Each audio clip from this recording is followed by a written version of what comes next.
Okay.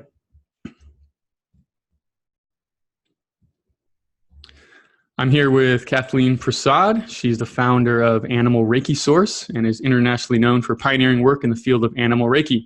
Kathleen is the creator of the Let Animals Lead method, which has been used successfully in private homes and barns, vet clinics, shelters, and sanctuaries around the world. She lives in the San Francisco Bay Area and has been practicing Reiki since 1998 and founded Animal Reiki Source in 2004, which has grown from a small animal Reiki practice into a world-renowned teaching academy. She's also the president and co-founder of the Shelter Animal Reiki Association, SARA. SARA is a nonprofit organization that teaches and promotes Kathleen's Let Animals Lead method, which uses meditation practices to bring peace and wellness to shelter animals. You can learn all about Kathleen and her work at animalreikisource.com, and Reiki is spelled R-E-A-K-I. Again, that's animalreikisource.com.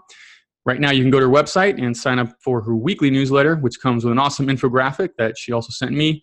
Covers all the basics of Animal Reiki, and I'll be sure to put the link for that in the show notes also.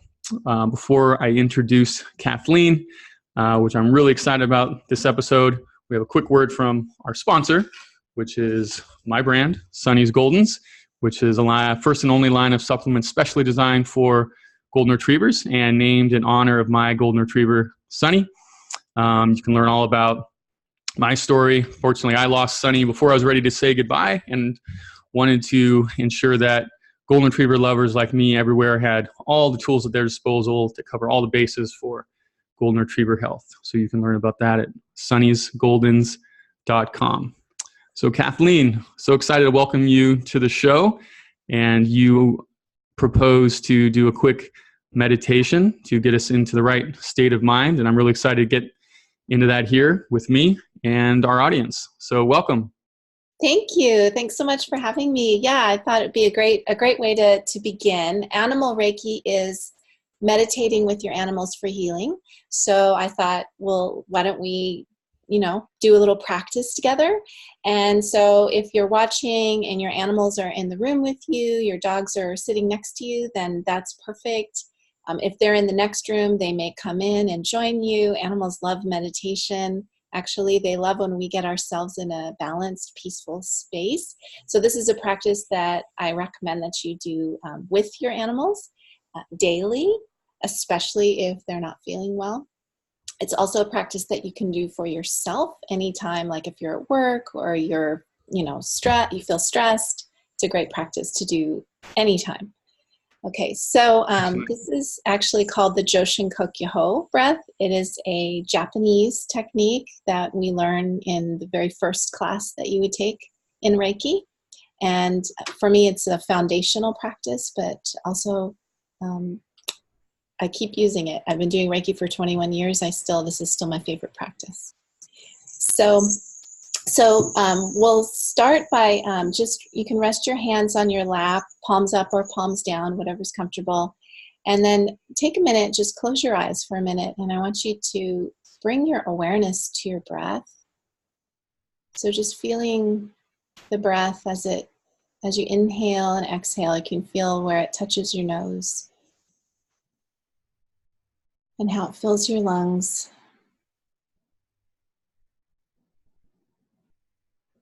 And just let your mind follow your breath for a minute.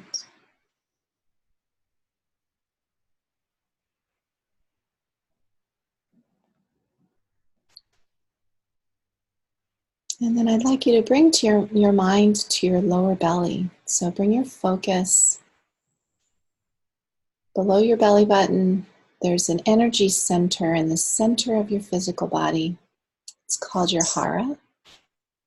And just see it as a beautiful sphere of light. Just bring your mind there for a minute. This is your center of your being, and it's your connection to earth energy. It's your balance point.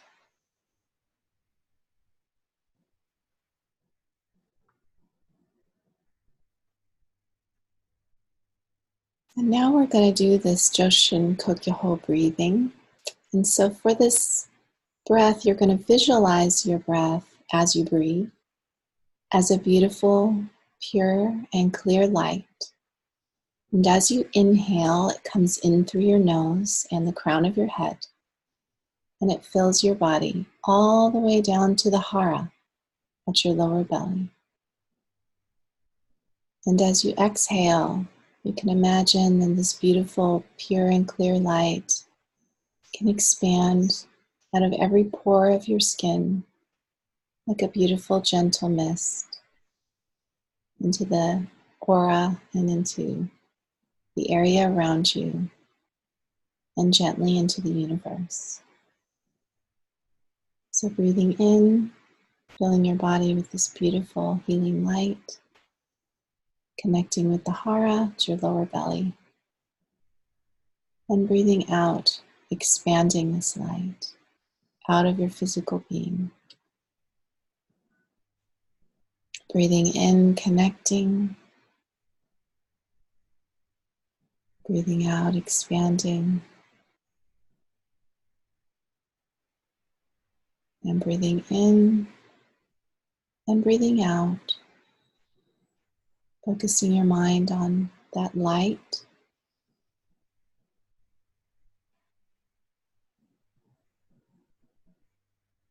And breathe gently and naturally. Bringing the light in as you inhale. Expanding the light out as you exhale.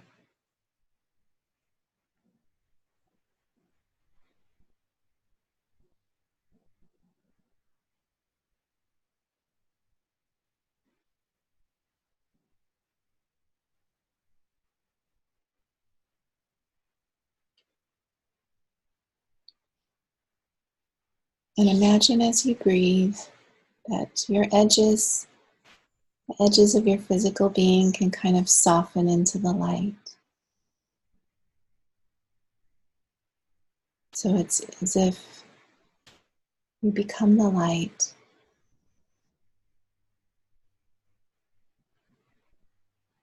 And your inner being is just shining. You breathe in, connect to the hara. Breathe out, expand the light.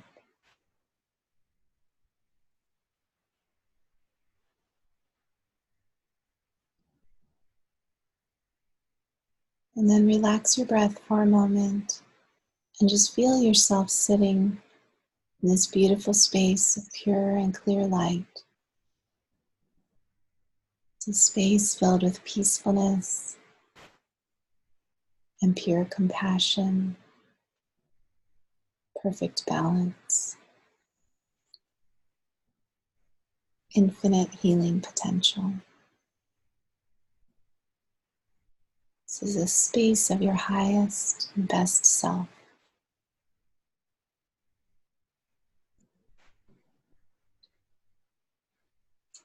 And bring to your mind an animal you'd like to share healing with. Maybe they're sitting here with you.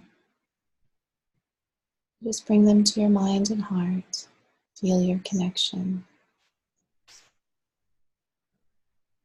And very gently, just simply invite them in to this beautiful space to connect with you in peace and compassion. However they choose to connect is completely up to them. Just imagine you're radiating this beautiful light as an invitation to share.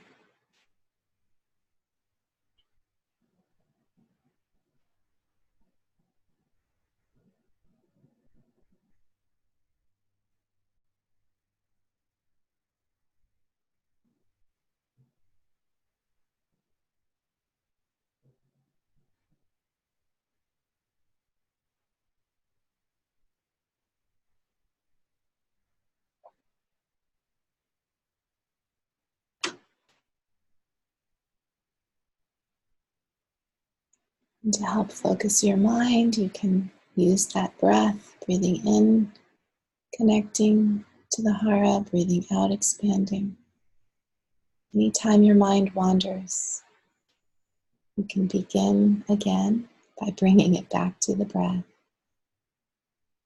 bringing all of your awareness to this moment in time, letting go of all those distracting thoughts, and just being here with your breath, with your animal.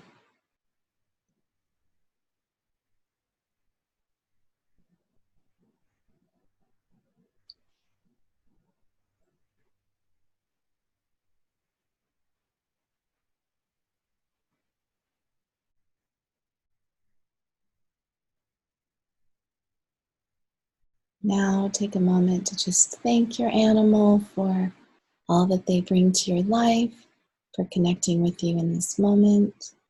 However they connected was just perfect. And then setting your intention to finish the practice. Go ahead and take a nice deep cleansing breath and slowly come back and open your eyes.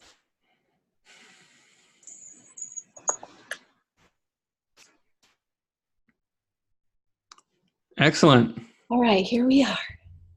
Thanks so much for taking the pressure off of me on asking questions the whole time, and we just sit in a nice state of peace there. You're welcome. I hope you enjoyed that. To me, it's like really my favorite Reiki practice. There are many, and in my book, Reiki for Dogs, I talk a lot about all different meditations, but that one is just so simple, and it reminds us that our greatest healing power lies in our ability to be present for those that we love. And when we're not present, we actually can't help them at all. So the beginning of healing begins with our presence here in this moment. And so I think that's a great reminder of that, and we can use it really in any situation. Yeah, especially in today's day and age when distractions are so ubiquitous and everywhere. And sometimes the dog just really just wants your attention. But I think animals, well, I mean, I for sure can tell the difference between divided attention and full attention.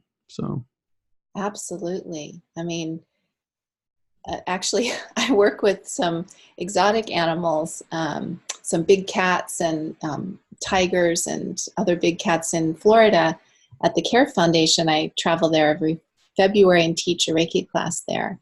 And it's really amazing how the big cats especially, they won't engage with you if you're not fully present.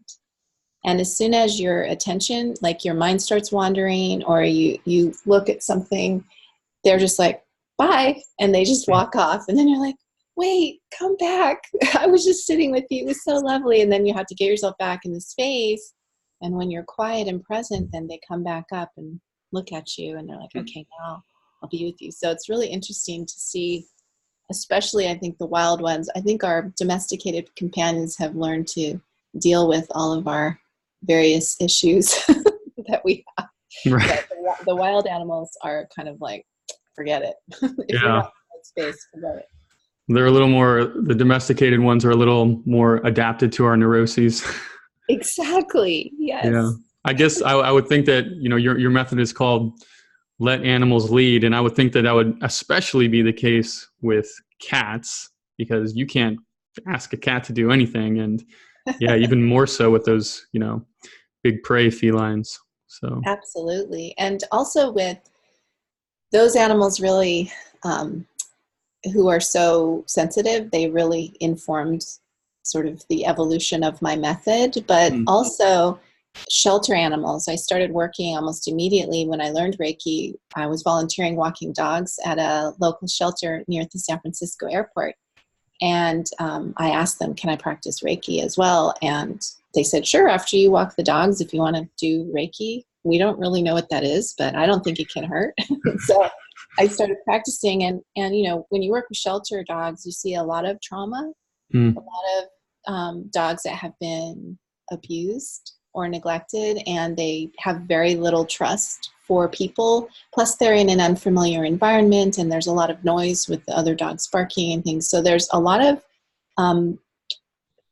obstacles to overcome to create a space of peace, for sure.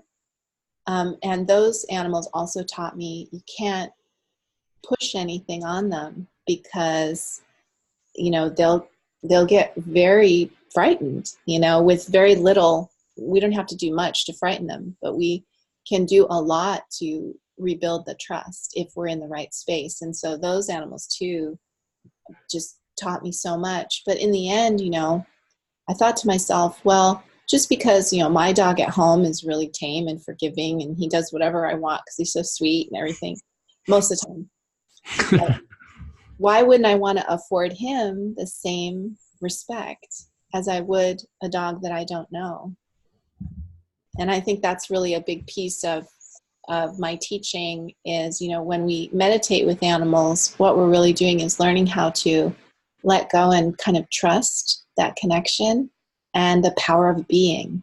And in that space, our animals, if we let them, if we give them the room to, they can come forward and show us a great many things about life, about healing, about trust, about forgiveness, about courage, so many amazing life lessons that, I need to learn from my animals.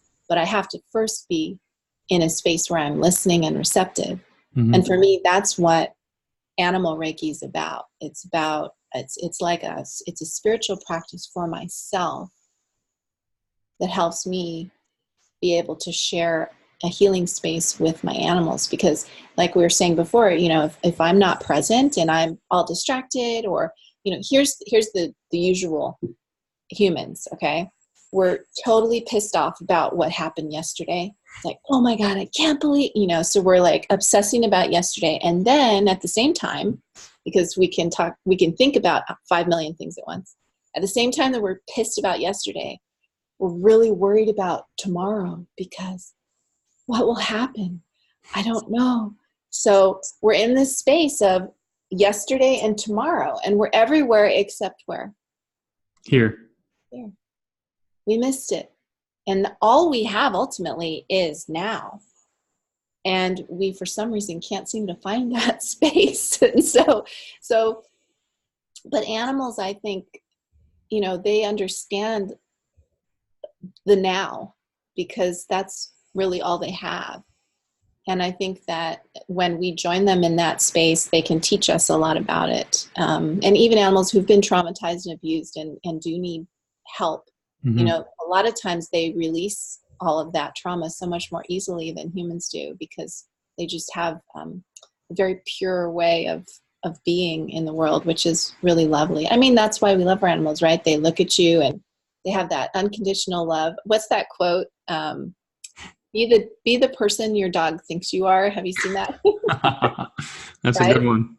And so yeah, it's like that. If we could only see the world through those eyes, like our dog sees us, like just imagine how much more peace we would have, how much, the world would be a much more healed place if everybody looked through those same eyes, And so for me, that's really what Animal Reiki is about. It's about learning how to see with those eyes of the eyes of peace, through the eyes of compassion, Mm-hmm. remembering to listen to our inner voice and to really be present, to let go of all that anger, let go of all that worry, just stop and breathe and be here now. And so people try to make healing into this big complicated thing that, is like so impossible to achieve. But actually, I feel like it's right under our nose. We just need to remember what we have in this moment. And I think many of us, people, your viewers who are watching, who've never heard of Reiki and have never done Reiki, but we've all had, all of us animal lovers, we've had that moment where we're sitting with our dog, or we're sitting with our cat, or we're standing in pasture with our horse, and everything falls away, and you're completely present, and there's just this love that just enfolds that moment. We've all had that, and I think that's what draws us to animals, because it's like such a pure space, and we have forgotten as humans how to interact with each other like that. But our animals are helping us remember, and I believe that's our our highest, best self. When those moments happen, it's really just your bright light shining out because we Mhm. cover it up so much, you know? And so for me, Animal Reiki is a practice I use on a daily basis. I use in difficult moments, and I use with my animals to help me remember who I am so that I can be the best person that I can be in this world, and hopefully live a kinder, more compassionate life, like on a daily basis.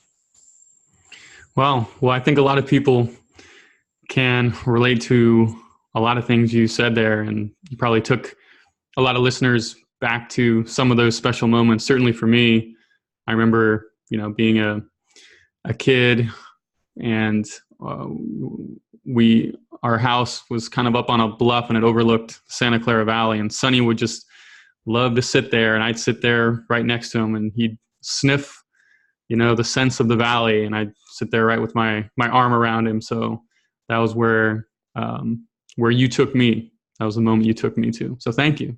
Oh, that's beautiful. So, in terms of Reiki, maybe it makes sense to take a step back a little bit. There might be some misconceptions about it. I think, for myself, I was familiar with it to a degree, but always assumed or felt that it had something to do with touch, that it was a physical form of healing. And everything that we just did in that meditation and that you've talked about since then was less about touch and more about just the initial, building that an initial space of presence and attention.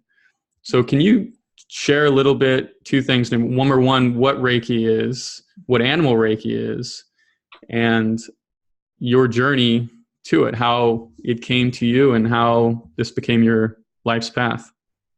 So Reiki actually is two Japanese words, rei and ki. And rei means spirit and ki means energy. So spiritual energy. But in a way, they both represent energy. Rei, spirit, is sort of like divine energy, heaven energy. And then ki is more like earth energy, life force energy, physical energy. So when we put Reiki together, what we're really talking about is like the energy of everything, the energy of the universe. So you're Reiki, I'm Reiki, your dog is Reiki, the earth and sky, the trees, everything is Reiki. So I think of it almost as like what they're learning about in quantum physics when they look at particles at energy and see what it is. And they're like, oh, there's actually nothing solid. If we look close enough, there's nothing solid. There's space. It's all energy particles, right? So that's for me that, modern science is catching up to ancient wisdom here, that we already understood on some elemental level that we're all made of the same stuff. We're all connected and all part of this universe. We're like different. We look different to our physical eyes, but in essence, we are made of the same stuff. So that stuff is like Reiki. Okay. So the system of Reiki is a spiritual practice based in meditation that helps us remember that essence, because it's our human nature to forget our highest best self and to live with anger and worry and stress and fear and to create war on the planet and to be jealous and to be, all these things take us away from our best, highest expression of who we are. And for me, as an animal lover, my highest best self is when I'm of service. So I might be volunteering in my community or, helping animals in some way, or even, just making decisions on a daily basis that are kinder to the environment, to animals, living with a smaller footprint and being a better steward of the planet. So for me, that's like living Reiki and being Reiki. But I can't really remember that unless I practice. And that's where the system comes in. So we have different meditations that we learn. And as you pointed out, we have hand positions that we also learn. So I think the reason why my view of Reiki has changed and moved away so much from that is because I work with animals primarily. And animals relate to energy in a very different way. So, for example, if you, as human beings, like if you have a friend who's very sad, what do you want to do?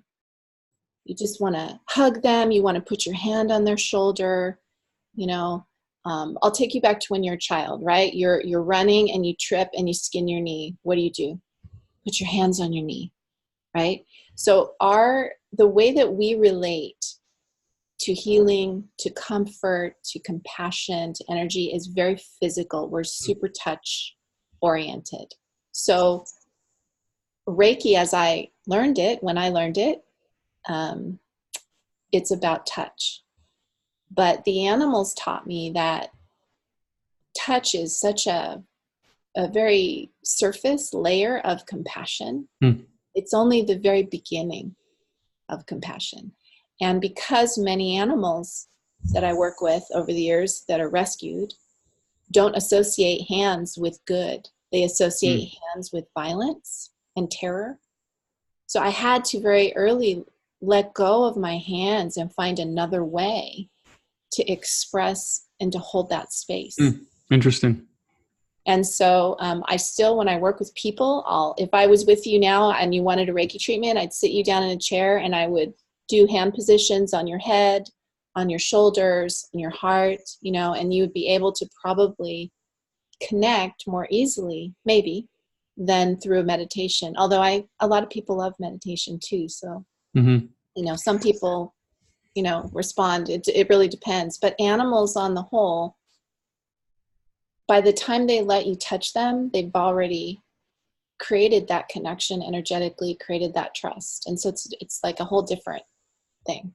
Interesting. So it's as if the constraints and the limitations that you experience in this shelter of, your initial instinctive approach may have been to put your hands on the animals for comfort, was because of that limitation, you were forced to do something more powerful and become more grounded energetically and through simply the power of your attention.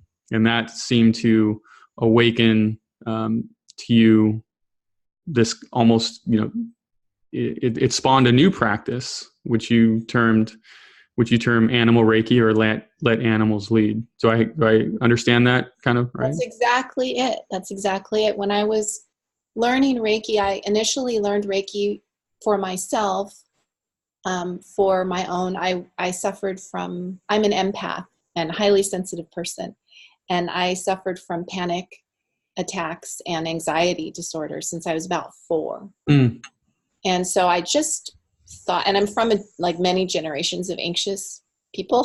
So it's kind of a generational, like a DNA lineage thing. I had no hope. I was just an anxious person. And I thought I was going to kind of live that way. And so my life got really small. I didn't like to travel. I avoided any crowded places. I hated speaking in front of people, all these things that I do now without even thinking. And then I had a Reiki session for myself. My mother-in-law recommended it to me, and I thought it sounded crazy because I really wasn't into anything woo-woo. So I'm like, but it's my mother-in-law, so I kind of have to humor her, right? So I go in and I get this Reiki session, and I'm like tense, going, what's going to happen in this session? I don't even know what it is, And within about 5 minutes, I was so relaxed. Like, if I got a massage, it would take me the whole treatment, like an hour. And finally, I'd like relax because I was like so tightly wound and anxious and nervous all the time. And so finally at the end, I would relax, right? Well, in Reiki, it was like 5 minutes. I was all, and I'm like, oh my God, what is this? This is the answer. Like, I knew that was going to heal me of my anxiety if I learned how to do it. And so that was kind of where I started. And all my, over the last 21 years, I've studied with 4 different teachers in 3 different Reiki lineages. I've learned all different kinds of approaches and practices and techniques and philosophies, and it all has been really helpful. But then when I wanted to work with animals, and really my heart's calling was rescued animals. So I found myself in farm sanctuaries, in dog shelters, in cat shelters, or working out in the field with feral cats, or exotic animal sanctuaries. So I find myself in those places. I can't do anything that I've learned.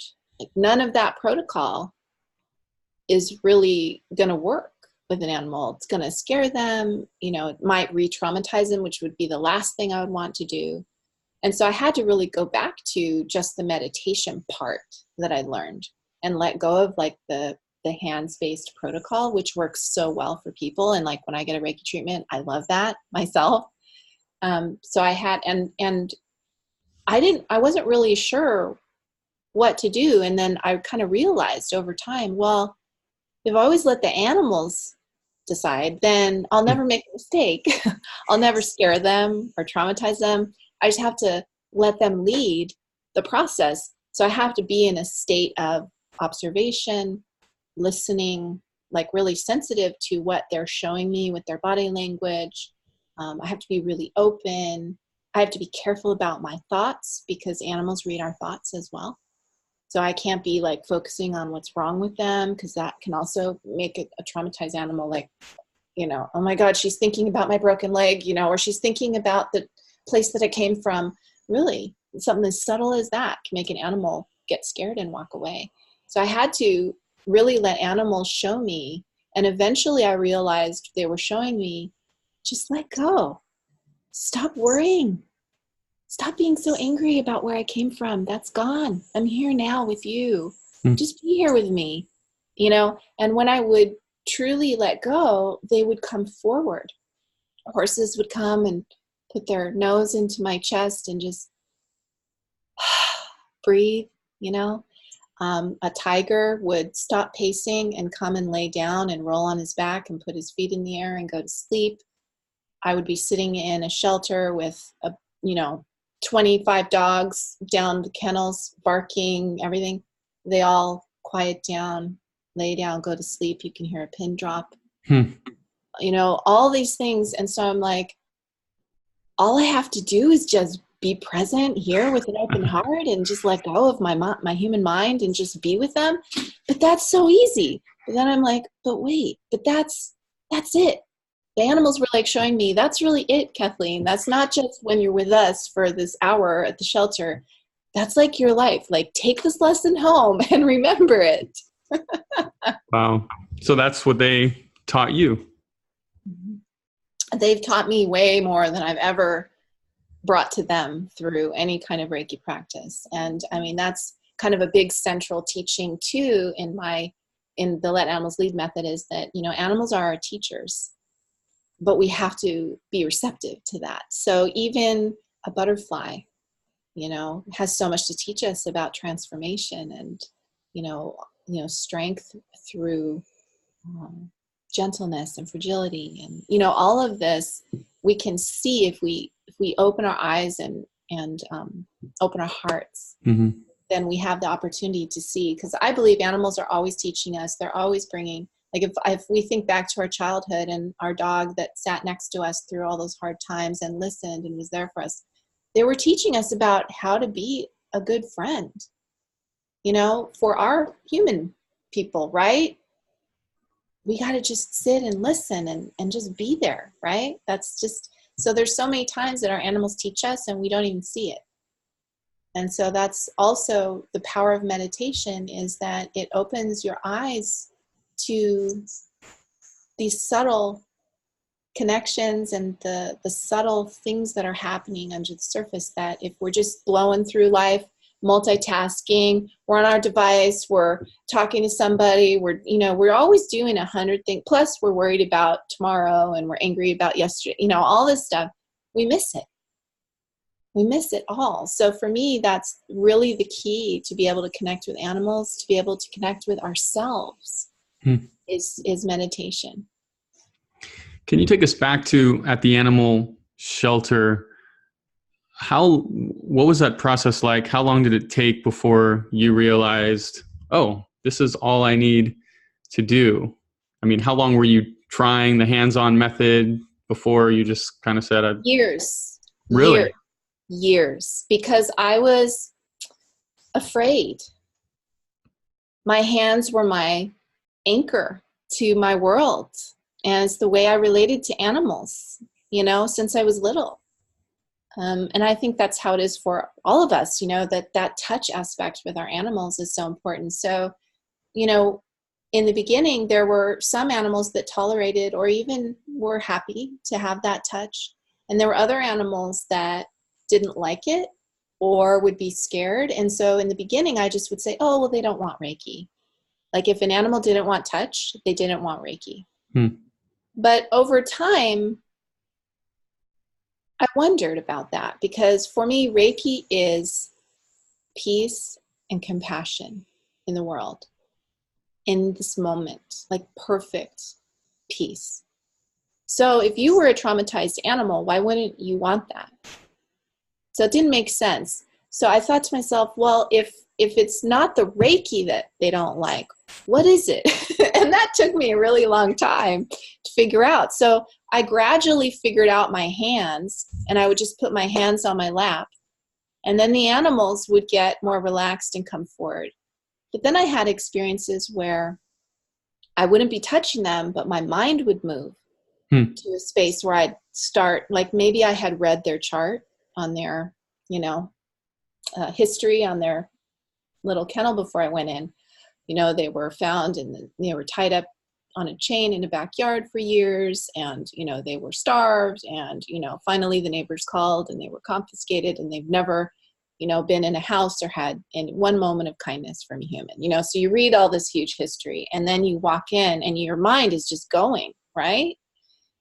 And so there were times when my hands were in my lap, but my mind was churning, and I felt a lot of pity and sadness. And the animals were just looking at me like, get away from me. I don't want you in here. And I don't think that really what made the connection for me in my mind and how important my thoughts were was because I was really dense. What really, at first I understood that affirmations helped. So, I realized if I started feeling really stressed about their history, if I did affirmations, that seemed to help, peace, love, compassion, that helped. But when I really realized how important thoughts are was when I experienced this myself. I was diagnosed in 2011 with breast cancer. And overnight, I was gone. And when everyone looked at me, it was just cancer and a tumor. And I could see it in people's eyes. Fear, pity, sadness. And it was like I couldn't see myself anymore reflected in anyone. I was gone. And all there was this terror and uncertainty in this horrible disease. And it was like, I was already, grasping at straws. It was so scary and I was in so much terror, and it was like pulling the rug out from under me. And then I had a few friends who were Reiki friends. And when they looked at me, they still saw me. And those were the people that pulled me up and helped me through. And I remember, after I had surgery and, had spent time in a lot of physical pain and worry about what was happening, when I was with the people who were thinking all these bad thoughts, I felt like they were stealing my life energy. So I just was like, I don't want that person coming over. I can't see that person. And when I was with like my Reiki friends who would just see everything's okay and all is well and let's just sit together, it was like I had all this strength. And, I realized through that experience, when I was so weak and so sensitive to energy in a way that I had never been, because I'd never been that sick before, I realized, gosh, I've been doing that to animals without realizing it. Going into a shelter with a dog that has, mange and has swollen on his body and losing his hair, and oh, you poor thing. Oh my God, look at your skin. It's so sad. It's so awful. Oh my God, I was adding to their pain and suffering.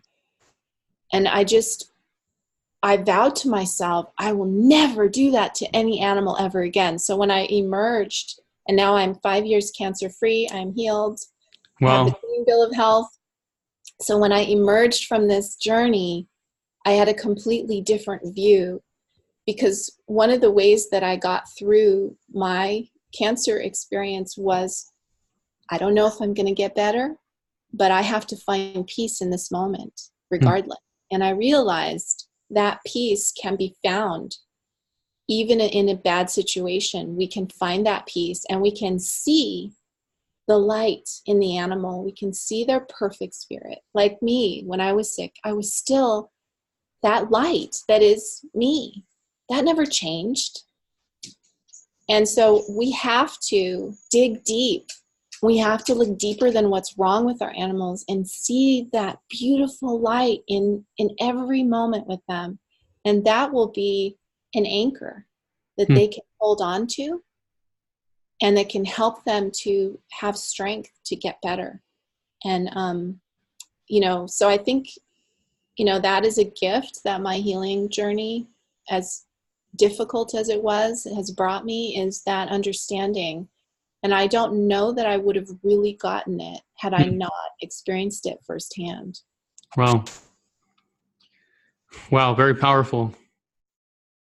So it was almost, when you had your diagnosis, it's almost as if people didn't see you. They were seeing through you to their concept of a diagnosis or a limitation in some way.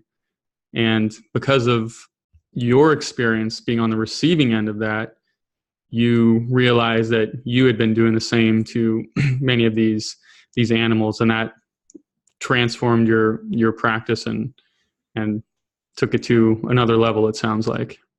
And I mean, I think that's what we do as humans. We confront, when someone we love is sick, we confront our own fears about mortality, about loss, about, who knows, something from our childhood. Like, it brings up all this stuff. And so in a way, we're not even seeing the person anymore. We're seeing all of our own constructs around that fear or terror that we have, or anger about it. We're only seeing that, and we can't even see the person anymore. But I think Reiki, like the practice we did at the beginning, where you visualize that you are the light and you're expanding this light, like Reiki reminds us, you are the universe. You have infinite healing potential inside of you right now. You just have to remember it. So I often tell people that learning Reiki is like coming home.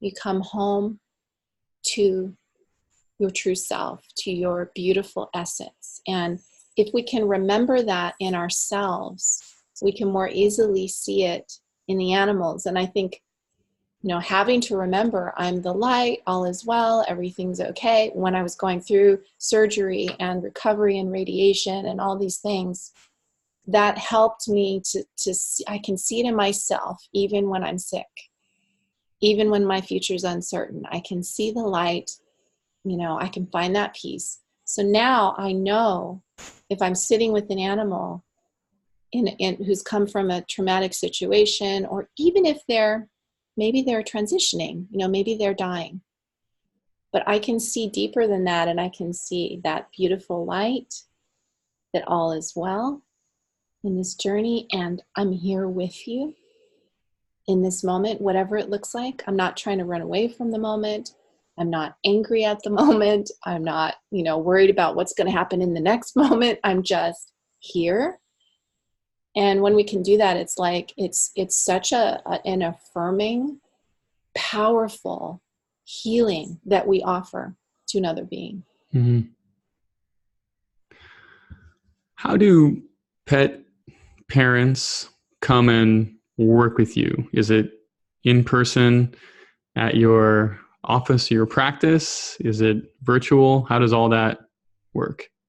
Well, now my practice is really focused on teaching because I don't have time really to do both. So I spent probably the first 10 years of my practice focused on I went to barns.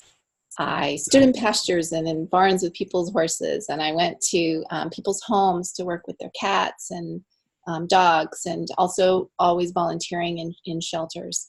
Now I focus really on teaching. So I realized at some point that I couldn't do both. It was too much. And I thought, how can I reach the most animals? And I can reach the most animals by teaching people how to do this for themselves. It's really so simple. And it's like right there. It's already under your nose and you already have moments of it. So it's just a way to like deepen that so that you can support your animal every day. Mm-hmm. So the only treatments I do these days is I do distant treatments for people's animals. And for those, it's where I will dedicate a meditation to your animal. So you would send me a photo of your animal, and then I ask you to sit with your animal and set your intention to share the space. And then I will do that meditation for you guys, and I'll in a way, it's like holding space for you and your animal for that half an hour. And normally people will see their animals relax. If their animal's very anxious, or if they're uncomfortable because they have some issues, they'll be able to lay down and rest and sleep. And I've often had the people also tell me that they also experienced, that's my dog's shaking collar. Who's that? This is Vincent. Vincent, come here.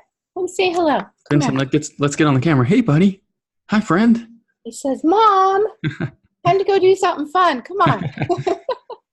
But so I'll focus the meditation on them, and it, the healing happens for everybody in that space. I mean, in a way, it's like you're holding this space, and then anything can happen.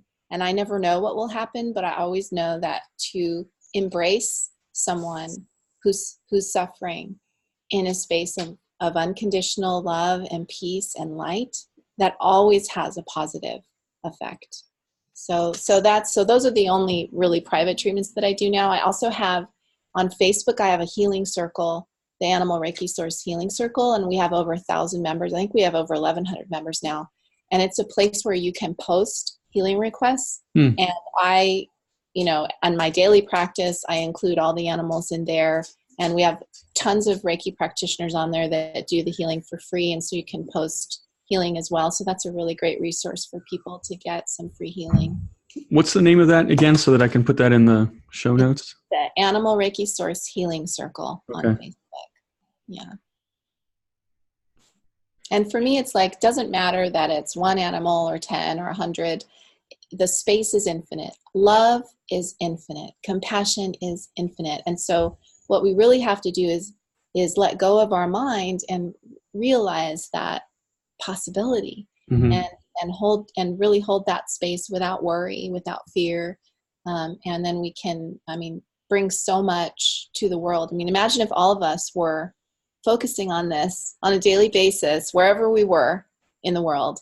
Just imagine how it would change the world and people's interactions with each other and how we treat animals on the planet. To me, this is the key to world healing. Yeah, it falls in the category of one of those things that is simple, yet not easy. And this is what grabbed me when I went through your book, especially there in chapter 6, where there's a visual of you working with Bruce. And it goes from one still picture, of course, it's a book, to the next.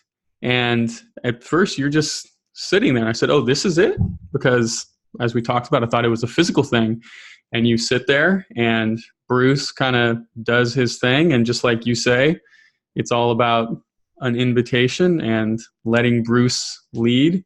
And sometimes Bruce gets a little close and he wants some touch, and you give that to him. And then after a while, he gets a little, irritated, or not irritated, but antsy. Little antsy is the word. Yeah. And then he goes and sits, a few feet away, and then he comes back. And it was just such an interesting progression to see that, and learning how simple that is. So There's a real ebb and flow when you sit with an animal in this space, that they come forward and they relax. And that's really how you see that they're connecting, is there's signs of relaxation. So for whatever species you're working with, with the dog, they might lay down, they might take a big deep breath, or they'll come over and want you to put your hands on them, or, but then they'll kind of be like, oh, I heard something. And they'll go over and they'll sniff and they'll look out the window and they'll drink some water, and then they'll come back and be like, oh, I love sitting with you. Let's relax again. And then, 10 minutes later, they're like, oh, let me get up and go, and so our job is to just hold space and let them connect however they feel comfortable. So maybe a half an hour, I'll sit there for 30 to 60 minutes. And within that time frame, they're moving, coming closer, relaxing, then moving away, then coming back. And that's totally, we just have to embrace that movement and their choice as just part of the process. What we're doing is just saying, all is well, I'm here with you now, and just feeling that peace, just enveloping the space and just inviting them to share with us. Mm-hmm. It's very simple. Yeah, they just want to know that it's a safe space, that all is well in the teepee or the cave, right? You'd be thinking back, thousands of years, as opposed to being in a flight or fight or flight response. Fight or flight, yeah. as we often are, and as even just a simple email can activate that energetic response. And of course, the dog picks up on that. When you're out in a public space, I'm trying to kind of paint the perfect picture of something, but what I'm imagining is you're sitting on a park bench, and maybe you're just by yourself, and a stranger comes up and sits down next to you with their dog. And let's say that you're really in this state of presence, and you start bringing your attention to that dog. Will that dog come up to you completely unsolicited in such a way that the owner says, that's weird, she's never done that before? Yes, absolutely, happens all the time. And I'm not even focusing on the dog. I'm just there. It's like they can sense your light. You don't have to focus on them. In fact, sometimes when you do, that's too direct. I went and visited Best Friends Animal Society. You may have heard of them. They're the largest animal sanctuary in the U.S. and okay. They have all kinds of animals. They're amazing. And I went to visit there and volunteer years ago with my mother-in-law, long time ago. And so we were kind of walking around, and there was a staff person there, and she had a little dog with her, and she was working and cleaning kennels and doing things, and her little dog was kind of following her around. And I thought, oh, what a cute little dog.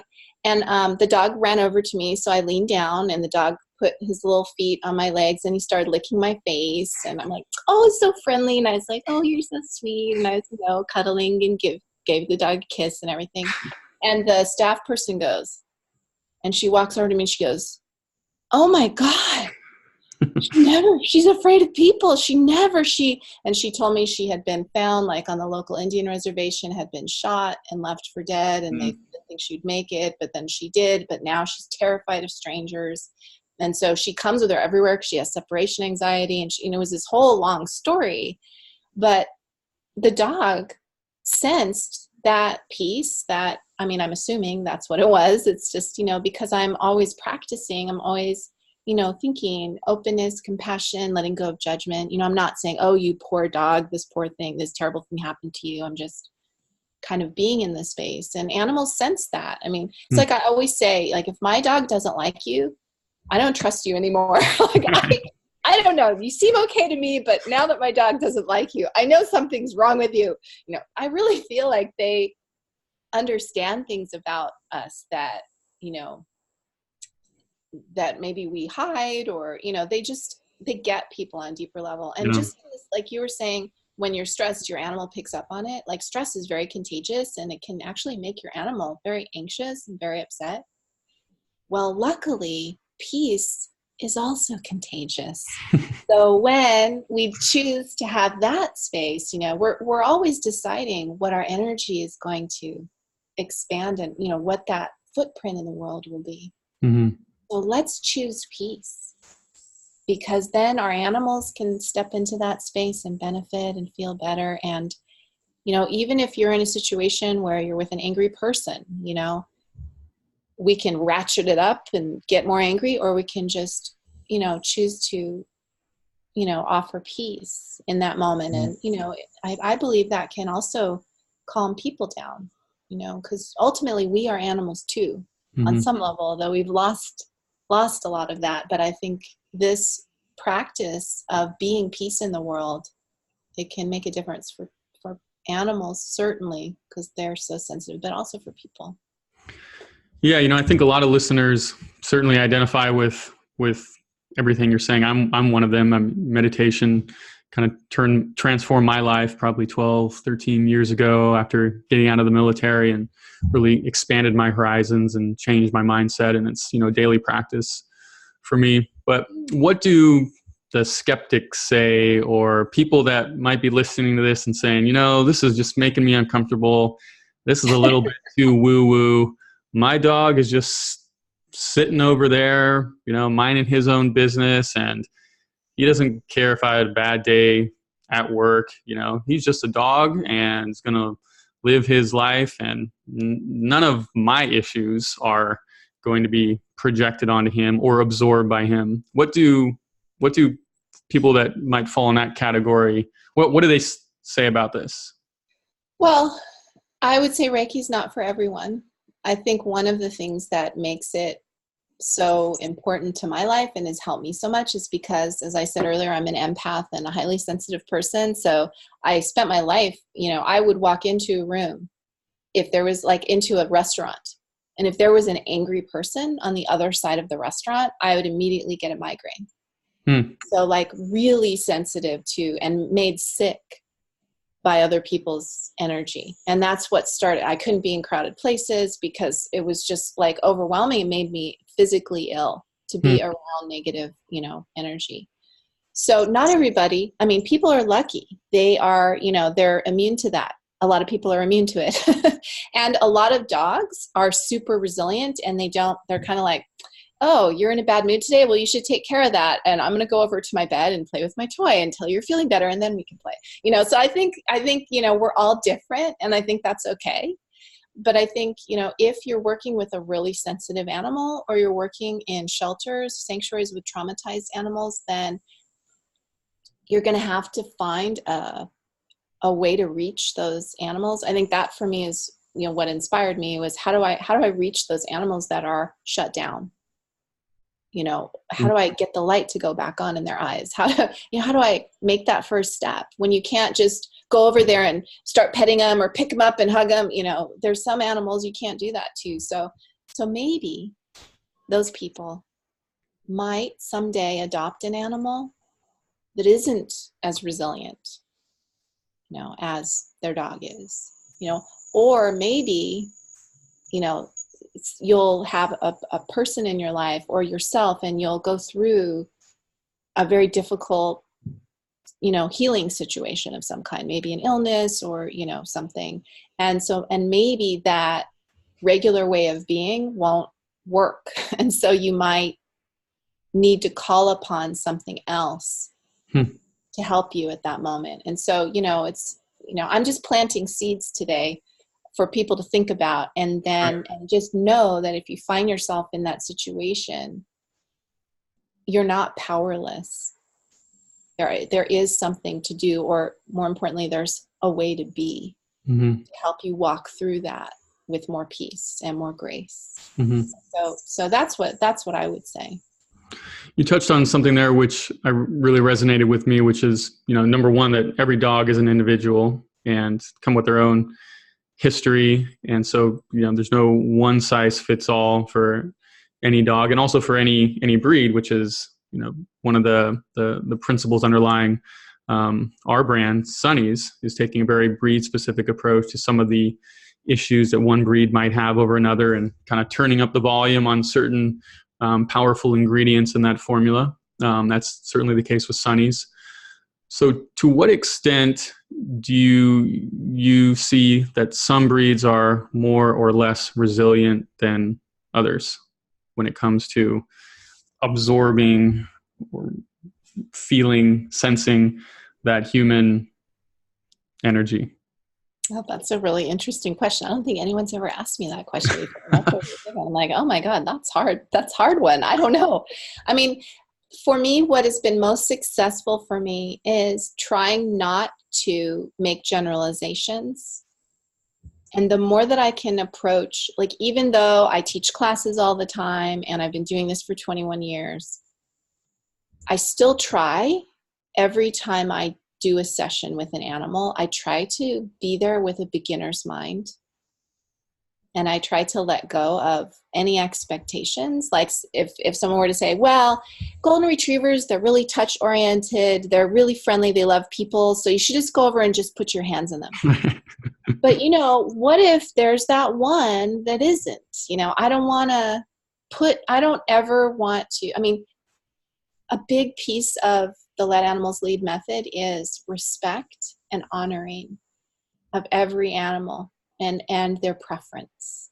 So important to me that their preference is honored, that they are comfortable when I'm offering this connection, that it's completely up to them. Mm-hmm. So I try really hard to have a beginner's mind and to not make those generalizations just because it could lead to me being too pushy for an animal, and I wouldn't want to do that. And I think, that's the challenge for us as, we're dog caretakers, is how do let's say I volunteer in a shelter twice a week, walking dogs, and then I come home to my own dog and I want to share Reiki with all of them. But I want to also respect my dog just as much as I respect those guys in the shelter. Just because I know my dog and I think I know what he needs doesn't mean, that I do. We're such know-it-alls with our own animals. So I think the more that we can let the animals be your teacher and just say, I'm here in this moment, show me. Let me just hold the space and show me. Then the more successful that will be. And that actual practice looks similar to what we did at the beginning there with the meditation. If someone were to do this at home, what would be the steps that you would walk them through? So I would say first find a quiet time. So I wouldn't do this right when the kids are coming in the door and, dropping off their backpacks and woohoo, So try to find in your home a time when, and hopefully your dog has been exercised. So your dog really wants to go out and play at the park and you're trying to meditate. They're going to be like, come on, man. Like my dog's like, when are we going somewhere? He's like, let's go do something. So this would not be a good time for Reiki. So take your dog out, play, have a walk, feed them a snack and they have water and, it's all good. And they're like happy. Okay. And it's quiet in your house. That's the ideal time. And you're not sleepy. So if you stayed up till 2 a.m. and you're half asleep and you need a nap, not a good time. Because what happens when we meditate and then we just fall asleep? Not helpful. So to actually find that time where I'm alert, I feel good, my animal's been walked and everything. Okay, now I can sit down, set aside, maybe just start with 10 minutes and do that breathing exercise and just observe. Have your eyes open. See how your dog responds. Do they come over to you? Do they move away? Do they move around? Do they show any signs of relaxation? How do you feel? Do you feel connected? Mm-hmm. Do you feel peaceful? Do you feel relaxed? And just kind of go from there. And then what I always say is at the end, when you're finished, I always thank my animal. So always that for me is like the main thing. And then within that space, you're just focusing on the meditation. You're just holding space. You're not really, it's kind of boring to watch Animal Reiki because it's like watching paint dry because nothing's happening. The practitioner's just sitting there, but the animal might be showing things or they might not. They might lay down and go to sleep the whole time. So that would be like a really boring video, right? Person in lotus position, eyes closed, the dog laying down sleeping. Boring, right? So it's not like super action packed, but it's a way to bond with your animal. It's a way to be with them in a really open-hearted, present space without having to do anything. And those of you who might have dogs that have medical problems, that maybe you have to give them pills and they don't like it, or, you know, they have to have some kind of, you have to intervene somehow medically with them, and they start to, Reiki is a great thing to do before and after that, to kind of create the space, that open, peaceful space of being with them. So it can support you in all kinds of moments with your dog. And so a typical session might go from anywhere from 10 minutes to 30 minutes or so. An hour, even an hour. Once you build up your tolerance for meditating for that long, you know, when your mind starts to really wander and you can't bring it back, then that's a great time to close. Because the point is, we want to really focus on that breath, focus on really being present. And maybe that's only going to be 5 minutes at first. Maybe it's going to be 1 minute. I don't know. You have to see where you are with it. But even 1 minute, you could do it 3 times a day. Mm-hmm. Pretty soon you'll be doing 2 minutes, and then 3, and then 4. So it's like building a muscle. Those of you who haven't meditated before, it'll feel kind of like, oh my God, how do I can't sit still, you know. Oh, and the other thing is, you can actually do this meditation, the same meditation, while you're walking your dog, while you're standing outside in the yard. So you can really, meditation is about a state of mind. So if you're focusing on that peaceful state of mind, your body can be doing different things. So you could also try doing the practice while you're walking your dog, like out in nature, where there's not like other dogs coming up and there's all this, right? You want to find like a peaceful place where it's just 2 of you and it's quiet and you're walking in nature, and you can try imagining like, I'm connected heart to heart with my dog. We're not connected through the leash. We're connected through our hearts, and I'm just going to breathe and just be present with him and do your breath while you're walking. And that's a great way to have a mindfulness dog walk, you know?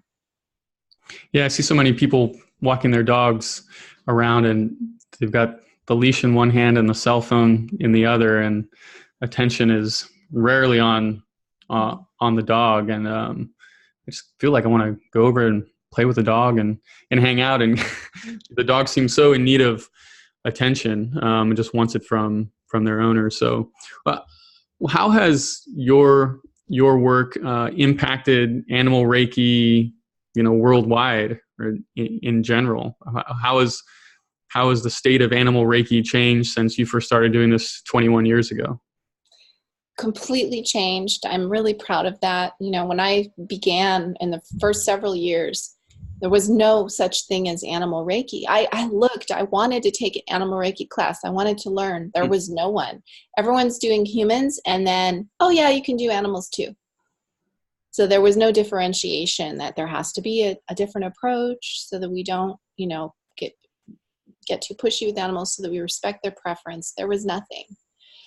Well, I've taught thousands and thousands of people now, and many of my students are now teaching people as well. And I travel around the world teaching. So, and with my nonprofit, Sarah, we have dozens of shelters and sanctuaries that have implemented our program with the animals in their care.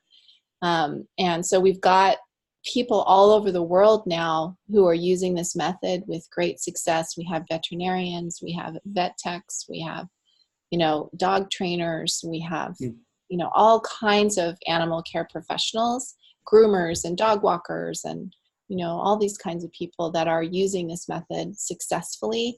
And so I'm really proud of that. And even the Animal Reiki people who don't study with me, who do their own thing in their own way, something that has come through universally, which I'm really proud of, because I was the first person to say this, and it's in my very first book called Animal Reiki.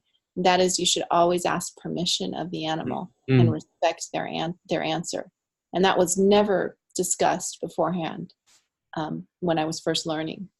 And so I'm really proud to know that I've made a difference in, at least in that respect, that people think about whether the animal wants to connect in the Reiki or not, and that their preference in that regard matters. I think that's really important. So I'm really proud of all the work that we're doing, and especially through my nonprofit, all the rescued animals that are being helped. I just got back from England a couple of weeks ago, One of my SARA organizations, Remus Memorial Horse Sanctuary, they have over 200 animals.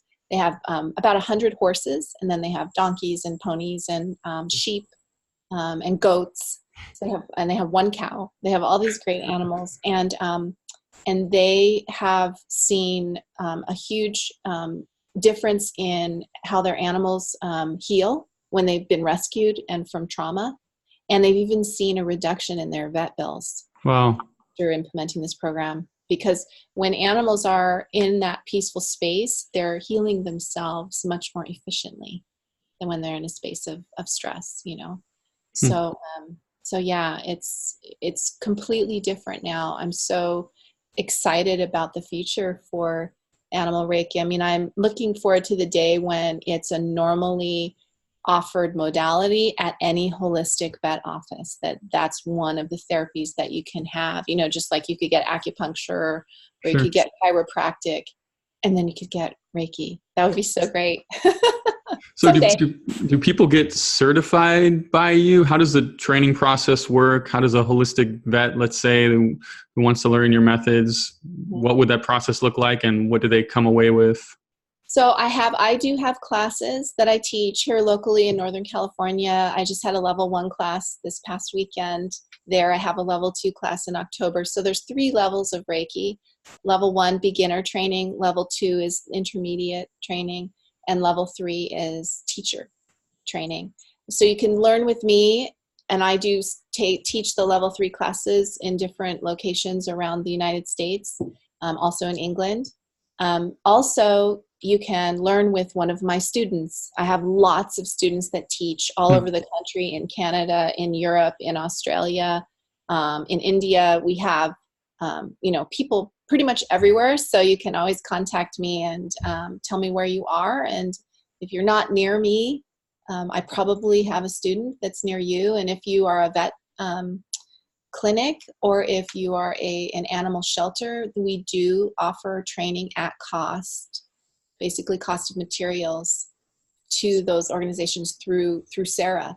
So we're really passionate about teaching the staff and volunteers of these organizations and getting that out there to help the animals. And so would an individual be certified then is it in the Let Animals Lead method? Is that there? You would learn, it's like a combination. You learn Reiki 1 for humans and animals, because primarily human practice, but you learn the Let Animals Lead method as well. Okay. Got it. Wow. So I guess, if the Kathleen from 21 years ago could look at the Kathleen now, what would she think? I mean, I wouldn't have believed it. When I started, I was a middle school teacher in San Francisco. I taught social studies and English and drama. I was the drama teacher for the whole school. We had a big spring production every year. My specialty was getting kids that hated school to love it. And I loved what I did. I loved those kids. I loved going to work every day. And when I learned Reiki, I learned it for myself. And then the animals just started coming, and it was just such an accidental, strange thing. And pretty soon I couldn't fit time for school anymore. So I retired at an early age and became, a Reiki teacher and a Reiki practitioner and Reiki teacher. And I could not have even imagined in the beginning days, people said, "You do Reiki with animals? What's that?" Like, I don't even know what Reiki is, but with animals, I don't even get it. Like, that's how it was. And now I'm doing a podcast with you talking about it. People understand, they know what it is. It's, the awareness has grown so much. And I'm so excited to see how much it's grown. Yeah, I never could have imagined. And the great thing, though, about it is, I have my 50th birthday coming later this week, and I'm like, oh wow, congratulations. I'm getting old, but after having survived cancer, I'm grateful. Every wrinkle, I'm totally grateful for it. But I think to myself, what other profession could I have chosen where I get better the older I get? So I'm going to be like 90 years old and be like, "Hey everybody, come on, I'm going to show you how to do Reiki." And that'll be, 40 years from now. And imagine what the animals will have taught me by then. So it's really exciting to be, having my life's work is something that the longer I do it, the better it will be. And I just feel so grateful to the animals, to all my students, to the holistic community. It's a beautiful group of people. And, even people like you and what you're doing with your podcast and with the supplements, it's like there's so many of us that are in so many different ways making a real difference for animals. And it gives me so much hope for our planet and for the world. Well, awesome. I mean, you have a very touching story, and I'm so excited to get to share it with everyone. It's probably a good place to close out here. Anything else you'd like to share with our listeners? Well, I do have a blog, so I invite you guys to read my blog. I have lots of little videos on my YouTube. If you're interested in seeing what Animal Reiki looks like in action, you can go to my Animal Reiki Source YouTube page and reach out if you're interested. I'd love to hear from you on social media or, through email. And your blog again is at animalreikisource.com, correct? Yes, it is. Okay, and then I'm on Twitter, I'm on Instagram, I'm on Facebook, I'm on Pinterest. So I'll see you out there in the universe somewhere, hopefully. Awesome. And I will see you at the Raw and Natural Dog Show in Chicago. You'll be there, right, in a couple of weeks? Yes, I will. And that'll be so great to meet you in person. I'm so excited. Awesome. Absolutely. Just quick, what will you be sharing there? Similar to what you covered here? It'll be like an introduction to Reiki. So yeah, we'll do a meditation and we'll talk about it, and I'll have lots of slides and pictures and videos to kind of bring the animals with me in that way. So it'll be a lot of fun. Okay. Well, thanks so much, Kathleen. This has been fantastic. Especially enjoyed the meditation and learning about all things Animal Reiki. So Kathleen Prasad with animalreikisource.com. Thank you so much.